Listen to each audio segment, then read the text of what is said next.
Now, we all know for the most part, fighting game storylines suck the big one, with the exception of the ones from NetherRealms. NetherRealms puts a lot of thought and care and love and passion into their storylines. From MK10, I believe, MK11, and Justice 1 and 2 have very good, very respectful story modes, great acting, great animations, great transitions into the actual fighting itself. But the Capcom ones, the Guilty Gears of the worlds, the even the Smash Brothers ones, their storylines for the fighting games are good for like a couple weeks, and everyone forgets about it. The creative of the team puts months and months of effort, all that money pouring in there, and for what? For nothing. Casual people like a story in their fighting games, so I don't understand why they need that in their games.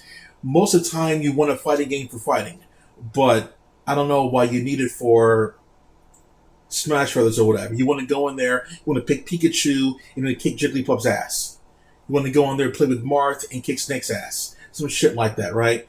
You don't really care in the end about like all these characters coming together there. What's that one and that one? You don't care why Ryu is traveling the world to like get to fucking like India and find Dhalsim or whatever. In the end, no one really cares, okay? Especially if you can't do it well. And Capcom has proven time and time again that they can't do it well. So my proposal for the next Street Fighter game, post Luke, of course, they should have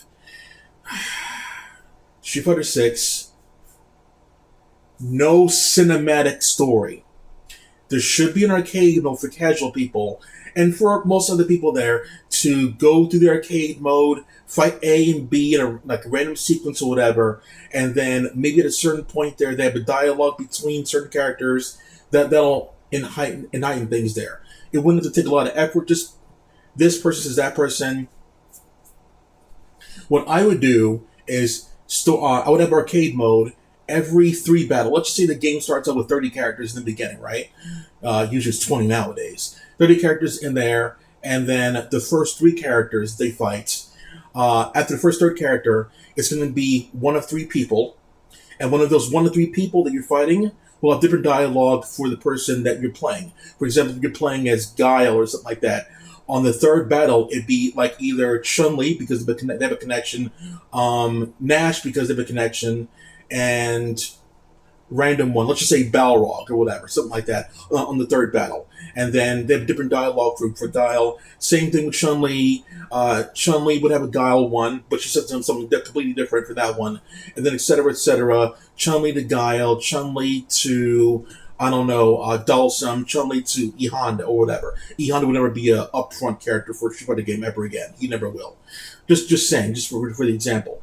So, and then every three people, let's just say the arcade mode is about 10 characters and then the final boss. You do that one, the arcade boss says something different, either text or voice. Probably going to be text only because, and plus like DLC characters, you got to get the new person to come in there and keep coming back for the dialogue for each individual DLC. So for the company standpoint, written only words on screen for all the dialogue in all the boxes in the game per se. Stylized looking boxes or whatever there, cool colors, whatever, but written only. No dialogue, no spoken.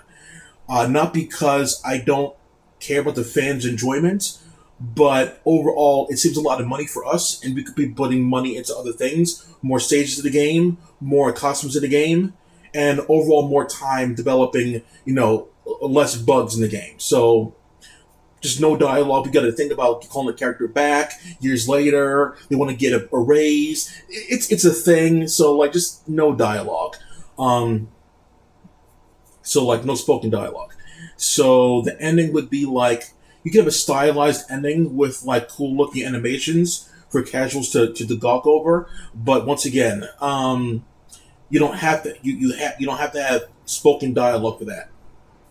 Overall, I would do something like that for the casuals. Other than that, I would concentrate more into network features, training stuff, rankings, missions, challenges, things like that. They're to keep the player engaged when they get the game.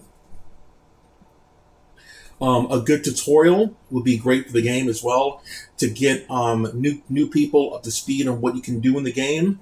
And overall, if I was making the game, I wouldn't have like super difficult things to do in the game. Just like the way you set things up could be more advanced. So yeah, the combos would be relatively simple, but how you do it is different.